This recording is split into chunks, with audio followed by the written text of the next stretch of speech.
अस्सलामुअलैकुम वरहमतुल्लाहि वबरकातुहू। मैं हूं आपका मेज़बान मोहम्मद शाहिद रहमानी। आज मुर्खा 6 सितंबर है। पेश है दूरबीन की ताज़ा तरीन पेशकश। आज दूरबीन के अहम मौज़ूआत हैं। हिज़्ब इख्तिलाफ के सियासी रहनुमाओं का कहना है कि सदर की तरफ से किसी ऑफिशियल दावतनामे पर पहली बार प्रेसिडेंट ऑफ भारत के इस्तेमाल से इन खदशात को तक़वीत मिलती है कि मोदी हुकूमत हिंदुत्व के एजेंडे पर गामजन है। अपोजिशन सियासी जमातों ने इस इक़दाम की सख्त तनक़ीद की तफसीलात में ज़रूर देखी।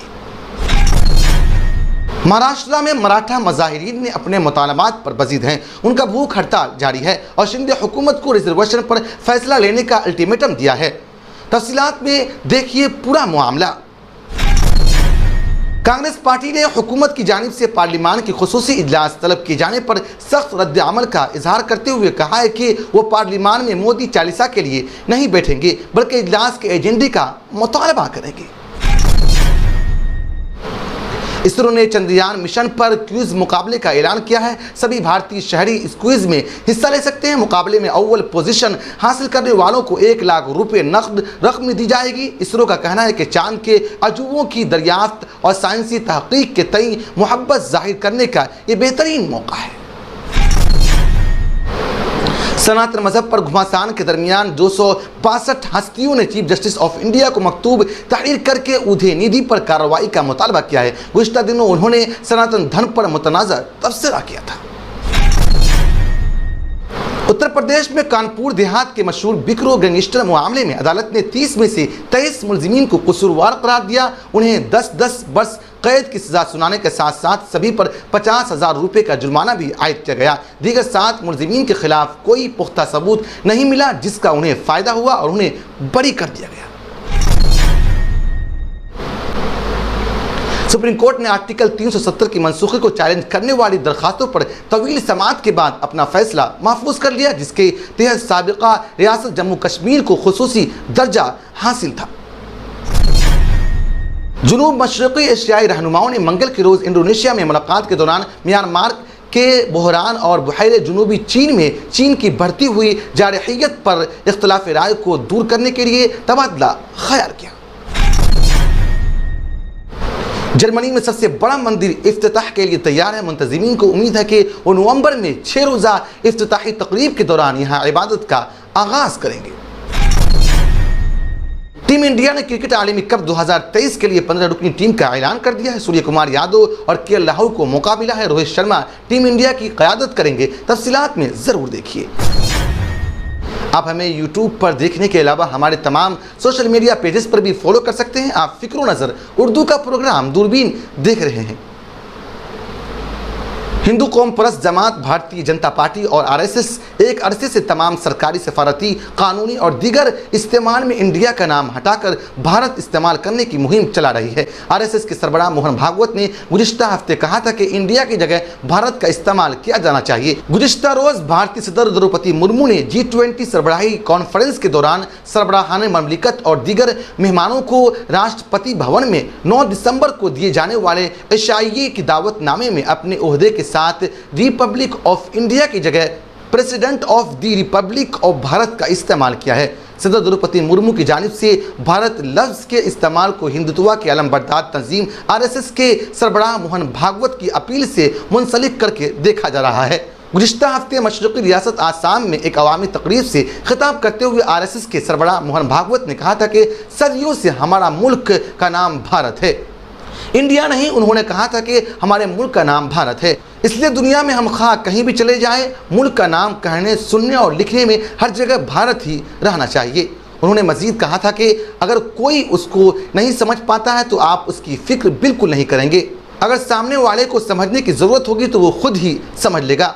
आज दुनिया को हमारी ज़रूरत है। हम दुनिया के बगैर चल सकते हैं लेकिन दुनिया हमारे बगैर नहीं चल सकती। RSS सरबराह ने वाज़ेह लफ्ज़ों में कहा था कि मुल्क के लोगों को इंडिया की जगह भारत कहने की आदत डालनी चाहिए, क्योंकि ये नाम कदीम ज़माने से चला आ रहा है। इस नाम को आगे भी जारी रखना चाहिए। अब हर जगह इंडिया की जगह भारत का इस्तेमाल किया जाना चाहिए। मोहन भागवत की इस अपील के बाद हुक्मरान भारतीय जनता पार्टी और आरएसएस की ज़िली तंजीमों ने आइन से इंडिया का लफ्ज़ हटाने का मुतालबा तेज कर दिया है। सबसे पहले आवाज़ बीजेपी की हुकूमत वाली रियासत आसाम की वज़ीर आला ने उठाई। उन्होंने सोशल मीडिया पर ट्वीट करके कहा, रिपब्लिक ऑफ भारत मुसर्रत और फ़ख्र का मकाम है कि हमारी तहजीब अमृत काल यानी दौरे आब हयात की जानिब पूरी कुव्वत से आगे बढ़ रही है। बीजेपी के रुकने पार्लिमान हरनाथ सिंह यादव ने मोहन भागवत की आवाज़ में आवाज़ मिलाते हुए कहा, लफ्ज़ भारत से जो जोश व खरोश, जज्बा और लगन दिलों में पैदा होता है वो इंडिया से कभी नहीं हो सकता। इंडिया एक गाली है जो बरतानवी हमारे लिए इस्तेमाल करते थे और वो इस लफ्ज़ को ऐसे शख्स के लिए इस्तेमाल करते थे जिसे वो बदअखलाक, बेवकूफ़ और मुजरिम समझते थे। हुकूमत ने G20 सरबराही इजलास के मौके पर गैर मुल्की मंदूबीन के लिए जो किताबचा शाये किया है उसमें भी भारत का इस्तेमाल किया गया है। उसका उन्वान है भारत जमहूरियत की माँ। इसमें भारत के हज़ारों साल पर मुहित शानदार जमहूरी कदरों के बारे में बताया गया है। सदर मुर्मू की जानिब से सरकारी दावतनामे पर रिपब्लिक ऑफ भारत लिखे जाने की अपोजिशन ने सख्त मजम्मत की है। कांग्रेस पार्टी की जनरल सेक्रेटरी जयराम रमेश ने वज़ीर आज़म पर हमला करते हुए कहा कि मिस्टर मोदी तारीख को मस करने और भारत को तकसीम करने में मसरूफ़ है, लेकिन हम उन्हें ऐसा नहीं करने देंगे। दिल्ली के हुक्मरान आम आदमी पार्टी के रहनुमा और रुकने पार्लिमान संजय सिंह ने कहा है कि दरअसल आरएसएस और बीजेपी भारतीय आइन मुरत्तब करने वाली कमेटी के सरबराह भीमराव अम्बेडकर से नफरत करता है क्योंकि वो दलित थे। राष्ट्रीय जनता दल के रुकने पार्लिमान मनोज झा का कहना था कि चंद हफ्ते कबल हमने अपने इत्तेहाद का नाम इंडिया रखा और बीजेपी ने इससे घबराकर भारत को रिपब्लिक ऑफ इंडिया के बजाय रिपब्लिक ऑफ भारत कहना शुरू कर दिया। आप हमसे न तो इंडिया ले सकेंगे और न ही भारत। महाराष्ट्र में मराठा मुजाहिरीन ने अपने मुतालबात पर बजीद हैं। उनका भूख हड़ताल जारी है और सिंधी हुकूमत को रिजर्वेशन पर फैसला लेने का अल्टीमेटम दिया गया है। मनोज जारंगे पाटिल ने हुकूमत की तजवीज़ मानने से इनकार करते हुए भूख हड़ताल जारी रखने का अज़्म जाहिर किया। जारंगे पाटिल ने पीर की शब मुतनब्बा किया कि मंगल के बाद वो पानी पीना भी बंद कर देंगे। महाराष्ट्र में मराठा रिजर्वेशन के लिए जारी तहरीक की क़यादत करते हुए गैर मुअय्यना मुद्दत की भूख हड़ताल कर रहे मराठा क्रांति मोर्चा के लीडर मनोज जारंगे पाटिल अपने रुख पर कायम हैं। उन्होंने शिवसेना बीजेपी हुकूमत को मराठा रिजर्वेशन पर एक सरकारी करारदाद यानी GR जारी करने के लिए गुज़िश्ता रोज़ तक का वक्त दिया। महाराष्ट्र में बरसर इक़्तिदार शिवसेना के रहनुमा अर्जुन कोतकर और दीगर की क़यादत में एक नुमाइंदे वफ़द ने जारंगे पाटिल से दोबारा मुलाकात की और गुज़िश्ता रोज़ उनसे गुजारिश की है कि वो अपनी भूख हड़ताल ख़त्म कर दे और हुकूमत को रिजर्वेशन को फुल प्रूफ तरीके से आखिरी शक्ल देने के लिए 1 माह का वक्त दें जो कानूनी जाँच में खरा उतर सके। लेकिन जारंगे पाटिल ने हुकूमत की इस तजवीज़ को मानने से इनकार कर दिया और भूख हड़ताल जारी रखने का अज़्म जाहिर किया है। जारंगे पाटिल ने बढ़ती कमजोरी के सबब गद्दे पर लेटे हुए कहा कि हमारी उम्मीद एक फैसला है। पूरी रियासत को उम्मीद है कि हमें रिजर्वेशन मिलेगा। कांग्रेस पार्टी ने हुकूमत की जानिब से पार्लियामान की खुसूसी इजलास तलब किए जाने पर सख्त रद्द अमल का इजहार करते हुए कहा कि वो पार्लियामान में मोदी चालीसा के लिए नहीं बैठेंगे बल्कि इजलास के एजेंडे का मुतालबा करेंगे। कांग्रेस पार्टी के रहनुमा जय राम रमेश ने कहा कि पार्लियामान के खुसूसी इजलास की जानकारी पहले से दी जाती है लेकिन हमें कोई मालूमात नहीं। हम इजलास में हिस्सा लेना चाहते हैं लेकिन इसमें अवामी इशूज़ पर बहस होनी चाहिए। पार्लियामान का खुसूसी इजलास 18 सितंबर से 22 सितंबर तक मुनक़्क़िद होने वाला है। इस सिलसिले में कांग्रेस ने अपनी तैयारियां शुरू कर दी हैं। कांग्रेस ने साफ लफ्जों में कह दिया है कि इस पार्लिमानी इजलास में कांग्रेस अरकान पार्लिमान मोदी चालीसा के लिए नहीं बैठेंगे बल्कि अवामी इशूज़ पर बहस का मुतालबा करेंगे। दरअसल कांग्रेस पार्लिमानी पार्टी की सरबराह सोनिया गांधी की क़यादत में 5 सितंबर को पार्लिमानी स्ट्रेटेजिक ग्रुप की मीटिंग हुई। इस मीटिंग के बाद कांग्रेस रहनुमा जयराम रमेश और गौरव गोगोई ने प्रेस कॉन्फ्रेंस करके मरकज की मोदी हुकूमत को शदीद तनकीद का निशाना बनाया। कांग्रेस पार्टी ने मरकजी मोदी हुकूमत पर पार्लिमानी इजलास के एजेंडे से मुताल्लिक मुल्क को तारीकी में रखने का इल्ज़ाम लगाया। कांग्रेस जनरल सेक्रेटरी जयराम रमेश ने मीडिया से मुखातिब होते हुए कहा कि पार्लिमान के खुसूसी इजलास के एजेंडे की जानकारी पहले से दी जाती है लेकिन हमें इस सिलसिले में कोई मालूमात नहीं। हम इजलास में हिस्सा ले सकते हैं लेकिन इसमें अवामी इशूज़ पर बहस होनी चाहिए। उन्होंने कहा है कि हम पीएम मोदी चालीसा के लिए नहीं बैठेंगे।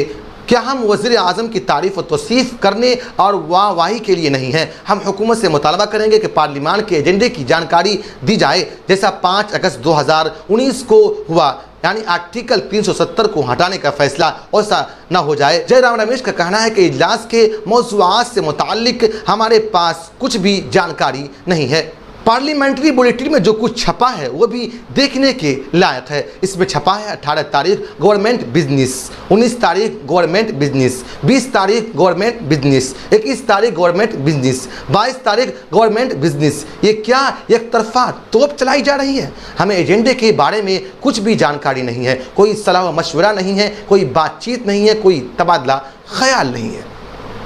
चांद पर इस वक्त रात हो चुकी है और चंद्रयान 3 का लैंडर मॉडल चांद की जुनूबी सतह नींद की मजे ले रहा है। इस दरमियान इसरो ने चंद्रयान 3 को लेकर एक बड़ा कदम उठाया है। इसने क्विज मुकाबले की शुरुआत करने का ऐलान किया है। इसमें हिंदुस्तान का कोई भी शहरी शामिल हो सकता है। दरअसल हिंदुस्तान के चांद तक पहुंचने की कामयाब सफर का जश्न हिंदुस्तानी अवाम के साथ मनाने के मकसद से इस क्विज का आगाज किया गया है। इस क्विज मुकाबले में अव्वल मकाम हासिल करने वाले को 1 लाख रुपए का नकद इनाम दिया जाएगा। इस क्विज के बारे में जानकारी देते हुए इसरो ने सोशल मीडिया प्लेटफॉर्म एक्स पर कहा कि चांद के अजूबों की दरियाफ्त और साइंसी तहकीक के तय मोहब्बत जाहिर करने का ये बेहतरीन मौका है। सभी हिंदुस्तानी शहरियों को इस क्विज में हिस्सा लेने के लिए मदऊ किया जाता है। क्विज में हिस्सा लेने के लिए दी गई वेबसाइट डिस्क्रिप्शन में मौजूद है। इस पर अपना अकाउंट बनाना होगा, इसमें प्रोफाइल अपडेट रखनी होगी। आधी अधूरी प्रोफाइल वाले उम्मीदवार क्विज के लिए नाहाल होंगे। जैसे ही शुरा सही OTP दर्ज करने के बाद सबमिट बटन पर क्लिक करेगा, क्विज शुरू हो जाएगा। इस क्विज में 10 सवालात के जवाब 300 सेकंड में देने होंगे। कोई भी मनफी मार्किंग नहीं होगी। क्विज में हिस्सा लेने के लिए एक ही मोबाइल नंबर और ईमेल आईडी का इस्तेमाल एक से ज़्यादा बार इस्तेमाल नहीं किया जा सकता। डुप्लीकेट इंदराजात के मामले में पहली कोशिश का रिकॉर्ड तशखीस के लिए काबिल कबूल माना जाएगा। क्विज में हिस्सा लेने के बाद सभी शुरा को एक सर्टिफिकेट दिया जाएगा जिसे डाउनलोड किया जा सकता है। क्विज खत्म होने के बाद फातिहीन को नकद इनाम दिया जाएगा। दी गई जानकारी के मुताबिक अव्वल मकाम पर रहने वाले को 1 लाख रुपए का नकद इनाम, दूसरे मकाम पर रहने वाले को 75,000 रुपये का नकद इनाम और तीसरे मकाम पर रहने वाले को 50,000 रुपये का नकद इनाम दिया जाएगा। इलावाजी 100 बेहतरीन कारकर्दगी पेश करने वालों में से सभी को 2-2 हज़ार रुपये का कॉन्सलेशन प्राइज दिया जाएगा। इतना ही नहीं, 200 बेहतरीन कारकर्दगी पेश करने वालों को 1-1 हज़ार रुपये का कॉन्सलेशन प्राइज देने का भी ऐलान किया गया है। सनातन मजहब से मुतालिक तमिलनाडु के वजीर उदयनिधि स्टालिन के मुतनाज़ा बयान पर हंगामा थमने का नाम नहीं ले रहा है। अब ये मामला सुप्रीम कोर्ट के चीफ जस्टिस DY चंद्रचूड़ तक पहुंच गया है। मुल्क की 262 अहम हस्तियों ने उदयनिधि के बयान के खिलाफ चीफ जस्टिस ऑफ इंडिया यानी CJI को एक खत लिखा है। इसमें बयान पर अज खुद नोटिस लेने की गुजारिश की गई है। काबिल जिक्र है कि पहले से ही उदयनिधि स्टालिन के बयान पर हंगामा जारी है और कई सियासी व मजहबी तंजीमों ने इस पर एतराज़ात जाहिर किया है। अब 262 हस्तियों के जरिए CJI यानी चंद्रचूड़ को लिखे गए खत ने इस हंगामा को एक नया रुख दिया है।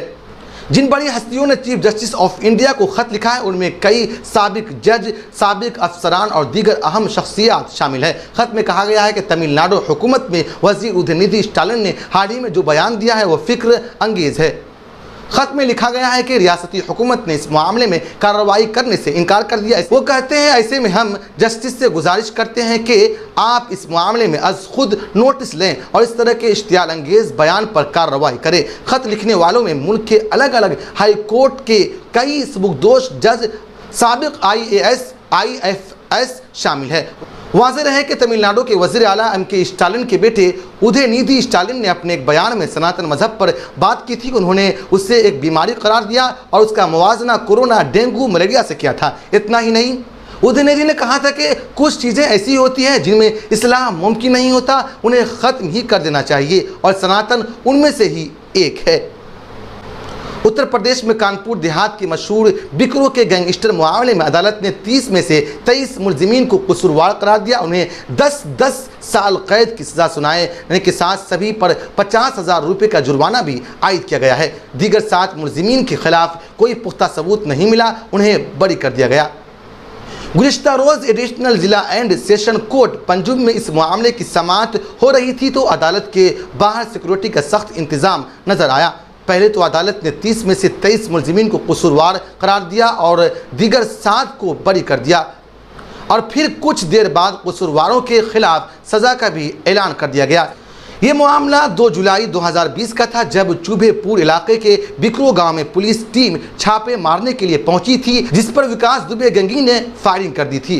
बिकरो वाकये में 30 मुलजिमीन पर गैंगस्टर की कार्रवाई की गई थी। अदालत ने जिन 23 मुलजिमीन को कसूरवार करार दिया है, उनमें बिकरो गाँव के हीरो दुबे, श्यामो बाजपाई, जहां यादव, दिया शंकर, अग्निहोत्री, बबलू मुसलमान, रामो वाजपाई, शक्तिकांत वगैरह शामिल है। जिन 7 को इस मामले से बरी कर दिया गया उनके नाम ये है गुड्डन, प्रशांत, सुशील कुमार, बाला गोंद वगैरह शामिल है।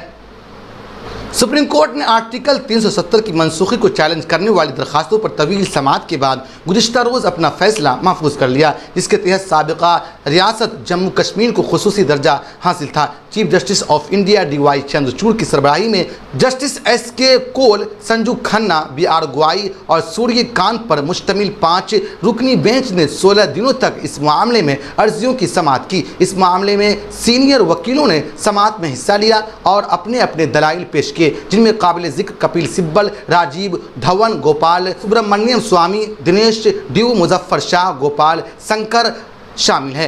वहीं मरकजी हुकूमत की नुमाइंदगी अटार्नी जनरल R विनेट रुमानी और सॉलिसिटर जनरल तुषार मेहता ने की। मुतअद्दद मुदाखलतकारों की नुमाइंदगी करने वाले वकला ने भी इस मामले में अदालत के सामने अपने दलाइल पेश किए थे। वहीं नेशनल कॉन्फ्रेंस के रहनुमा और रुकने पार्लिमान हसनैन मसूदी ने आर्टिकल 370 की मनसूखी के खिलाफ दायर की गई अर्जियों पर सुप्रीम कोर्ट में हुई समाअत पर इत्मीनान का इजहार किया। उन्होंने कहा कि हमारी जानिब से जो दलाइल पेश किए गए और जिस तरह से समाअत हुई उससे हम मुतमईन हैं। वो कहते हैं, हमने सुप्रीम कोर्ट में अपना मौक़िफ़ बेहतर अंदाज में रखा और हर पहलू पर अच्छे तरीके से रोशनी डाली।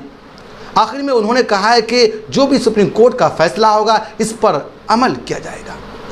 जनूबी मशरक़ी एशियाई ममालिक के तंजीम यानी आसियान म्यांमार के फ़ौजी हुक्मरान से निमटने के मामले में इख्तलाफात का शिकार है और इस बुरहान को हल करने के सिलसिले में इसकी सिफारती कोशिशें नाकाम रही है। इंडोनेशिया के दारुल हुकूमत जकार्ता में आसियान की एक रोज़ा मीटिंग का आगाज़ करते हुए सदर जोको विनोद ने कहा, मुस्तकबिल के चैलेंजेस मुश्किल तर होते जा रहे हैं और वो बड़ी ताकत के दरमियान अपने अपने असर रसूख कायम करने के लिए मुकाबले का बाइस बन रहे हैं। उन्होंने कहा कि ताहम आसियान ने किसी भी ताकत का फ़रीक न बनने और अमन अमान खुशहाली के लिए किसी के साथ भी ताउन करने पर इत्तेफाक किया है। हमें इस बात को यकीनी बनाना चाहिए कि ये जहाज़ अपने सफ़र जारी रखे और हमें अमन अमान के हसूल के लिए ख़ुद अपने जहाज़ का कप्तान खुद बनना चाहिए। फ्रांसीसी खबर रसा एजेंसी AFP के मुताबिक उसने मुश्तरका एलामिया का मसौदा देखा जिसमें म्यांमार के हिस्से को खाली छोड़ दिया गया। ये इस बात की अलामत है कि 10 रुकनी आसियान में म्यांमार के हवाले से कोई इत्तेफाक राय नहीं हो सकता और अमन की कोशिशें अब तक बेनतीजा रही है। ख्याल है कि म्यांमार सन 2021 में फ़ौजी बगावत के नतीजे में हांग सान सोची की हुकूमत की माजूली और मुखालिफिन के खिलाफ होने वाले खूनरेज़ी कार्रवाइयों के नतीजे में हलाकत खेज़ तशद्दुद से दो चार है। 70 साला विश्वनाथ कृष्णा मूर्ति ने तकरीबन 20 साल कबल बर्लिन में एक हिंदू मंदिर की तामीर के लिए रज़ाकाराना तौर पर काम का आगाज़ किया था। आज वो जर्मनी के ढलते हुए मौसम गर्मा की धूप पर फ़ख्र से खड़ा होकर इस मंदिर की नई इमारत की खुसूसियात की निशानदही कर रहे हैं। वो यहाँ इस्तेमाल किए गए रंगों और तामीराती मवाद के इंतखाब की वजाहत करते हैं। साथ ही उन्हें उम्मीद है कि नवंबर में एक 6 रोज़ा तकरीब के दौरान इस मंदिर की इफ्तिताही तकरीब होगी। और कृष्णा मूर्ति ने मुस्कुराते हुए DW को बताया कि हम देवताओं का इंतज़ार कर रहे हैं। एक तामीराती मंसूबा की तकमील के लिए तकरीबन 20 साल एक तवील वक्त है, लेकिन इस बारे में भी बहुत कुछ बयान करता है कि मेहमान कारकुन कहलाए जाने वाले लोग आखिरकार बर्लिन वाले कैसे बन जाते हैं और जर्मन दारुल हुकूमत मजहबी लिहाज से क्यों इतना ज़्यादा मुतनव्वि हो रहा है। कृष्णा मूर्ति की तंजीम श्री गणेशा हिंदू मंदिर की तामीर के लिए सन 2004 से सरगर्म है।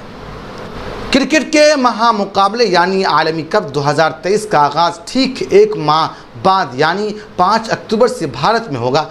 आलमी कप को लेकर तैयारियां जोरों पर हैं। भारतीय टीम की बात करें तो अभी वो एशिया कप खेल रही है और इस दरमियान बीसीसीआई ने आलमी कप के लिए हिंदुस्तानी टीम का ऐलान भी कर दिया है। रोहित शर्मा की क़यादत में 15 रुकनी टीम का ऐलान किया गया है। इसमें सूर्य कुमार यादव और केएल राहुल को भी मौका दिया गया है। इस टीम में 3 अहम खिलाड़ियों का नाम नहीं है। दरअसल एशिया कप के लिए मुंतखब 18 रुकनी हिंदुस्तानी टीम यानी स्टैंड बाई खिलाड़ी संजू सैमसन समेत में से ही आलमी कप के लिए टीम का इंतखाब किया गया है। प्रसन्न कृष्णा, तिलक वर्मा और संजू सैमसन को आलमी कप के स्क्वाड में शामिल नहीं किया गया है। साथ ही चहल को भी आलमी कप की टीम में शामिल नहीं किया गया है। उन्हें एशिया कप में भी खेलने का मौका नहीं मिला है। चीफ सेलेक्टर अजीत अगर ने कहा है कि टीम का ऐलान किए जाने तक कहा है कि हमारे सामने खिलाड़ियों की चोट का मसला था, लेकिन सही वक्त पर सुरेश अय्यर के केएल राहुल फिट हो गए। कई नामों पर तबादला ख्याल हुआ, लेकिन आपको टीम की तवाज़ुन के हिसाब से बेहतरीन टीम मुंतखब करनी होती है। केएल राहुल अच्छे टिच में दिखाई दे रहे हैं। वो बेंगलोर में प्रैक्टिस कर रहे थे, लेकिन एशिया कप से पहले जख्मी हो गए थे। साथ ही उन्होंने कहा कि 50 ओवर के मैच के लिए आप एक ऑफ स्पिनर टीम में चाहते हैं, लेकिन ये सबसे मुतवाज़ुन टीम है। हमने जिन गेंदबाजों का इंतखाब किया है उससे काफ़ी खुश है। प्रेस कॉन्फ्रेंस में रोहित शर्मा ने कहा है कि वनडे क्रिकेट में आपके पास ज़्यादा वक्त होता है, T20 में आपके पास पॉलिसी बनाने या नए मंसूबे के बारे में सोचने का वक्त ज़्यादा नहीं होता। ये सिर्फ हमारे साथ नहीं है, ये हर टीम के साथ है। हर आलमी कप में ऐसा होता है, कोई ना कोई खिलाड़ी टीम में जगह नहीं बना पाता। हमें सबसे बेहतरीन टीम मुंतखब करनी होती है और ऐसे में किसी न किसी को टीम से बाहर रखना पड़ता है। फ़िक्र नज़र की ख़ास बुलेटिन दूरबीन की गुज़िश्ता पेशकश में मोहम्मद नौशाद आलम रहमानी, अबू अशरफ अली गुड्डावी, दीपक कुमार, सलमान रहमानी, नसीम अहमद नदवी साहिबान ने अपना कीमती तबसरा करके हमारी हौसला अफजाई की है। हम अपने तमाम नाजरीन का शुक्रिया अदा करते हैं। आप मुझसे हमारे साथियों से ट्विटर यानी एक्स पर भी रब्ता कर सकते हैं। हमारा ट्विटर हैंडल है @फ़िक्र-नज़र। शुक्रिया।